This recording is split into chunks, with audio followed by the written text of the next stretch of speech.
nós vamos falar sobre a ambivalência.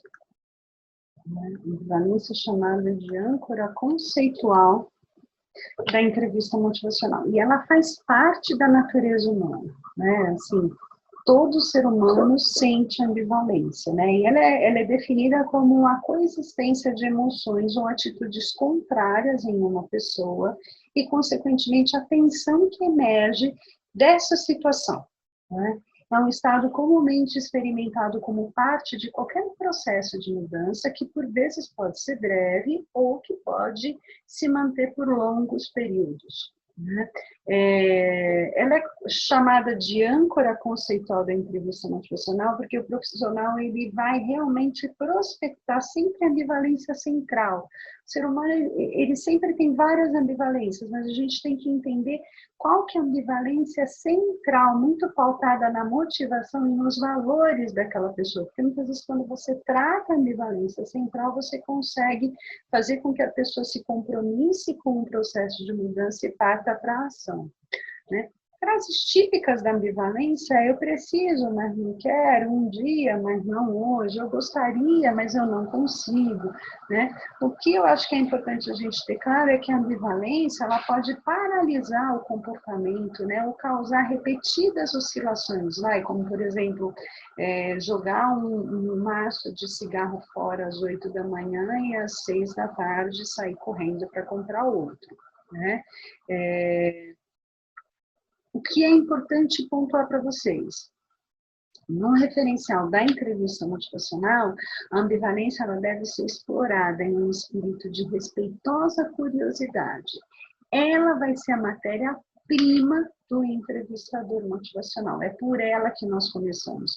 Então, ela não pode ser julgada, ela não pode ser confrontada, nem corrigida, nem moralizada, né? Porque muitas vezes a gente vai moralizar alguns comportamentos, né? Então, nesse sentido, o entrevistador motivacional, ele tem uma escuta neutra, de entender qual é a ambivalência que aquela pessoa traz, sem um julgamento, né? Porque nós vamos conversar sobre as diferenças, né? E conversar sobre as diferenças envolve conversar também sobre essas ambivalências.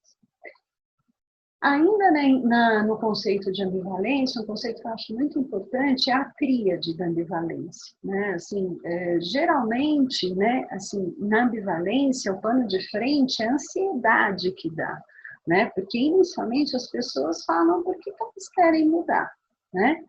Mas depois vem uma fala assim, do por que é difícil mudar, né? E aí vem uma autocensura da pessoa, até que muitas vezes ela percebe que ela não tem habilidades suficientes para fazer a mudança, ou ela não é capaz, ela não pode, enfim, tem uma autocensura. Para, por fim, as pessoas pararem de falar em mudar e ficarem estagnadas nessa ambivalência, e aí vem o processo da evitação que pode durar anos, né? Então, sempre o pano de frente é uma ansiedade. Em seguida, vem uma autocensura, e o profissional tem que ficar muito atento nessa autocensura, porque muitas vezes é aí que a gente fala, não, não vou falar isso porque eu vou magoar ela está trabalhando tanto a minha abstinência, eu recaí, eu não vou falar. E a partir daí, o próximo passo é se atrasar para consulta, não vir, como um exemplo, né? Então, nessa tríade sempre tem esse processo, ansiedade, autocensura e evitação. Na ambivalência, né, o Rony, que traz isso com muita propriedade, né, que os profissionais têm um comportamento, né, que ele chama de reflexo de consertar, né? Trata-se da inclinação do profissional de corrigir um problema da outra pessoa, né?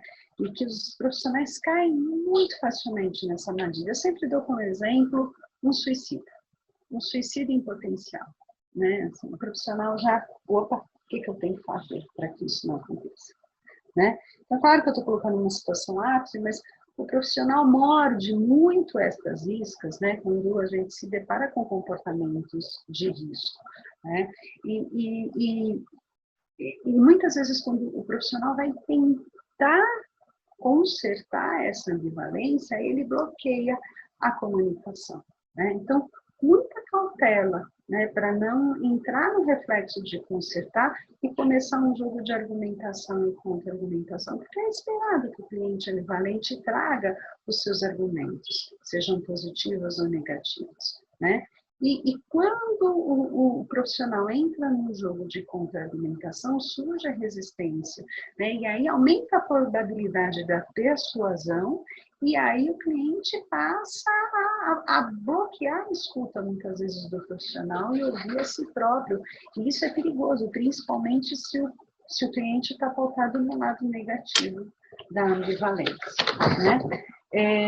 Só voltando aqui um pouquinho, né, a reação normal de uma pessoa, né, quando ela é persuadida, é a reatância psicológica, né? E aí as 3 respostas mais comuns a isso é se sentir desrespeitado, ficar na postura defensiva e querer se retirar e sair, querer acabar com aquela conversa, né? Então, a ideia é sempre o profissional atuar na escutativa, porque a partir do momento que ele tem a escutativa, ele consegue ter argumentos e motivações para trabalhar com o seu cliente. Eu termino essa explanação sobre entrevista motivacional com um highlight aqui do Honig, né, onde ele coloca os 4 princípios orientadores da entrevista motivacional e ele usa o acrônimo RUN, né, de regra. Né? O R é resistir ao reflexo de consertar, entender o de understand, né, de entender e explorar as motivações do cliente, né, escutar com empatia e fortalecer o cliente, estimulando a esperança e o otimismo. Então, assim, usem um RUN, né, quando vocês perceberem aí a ambivalência dos seus clientes. Obrigada.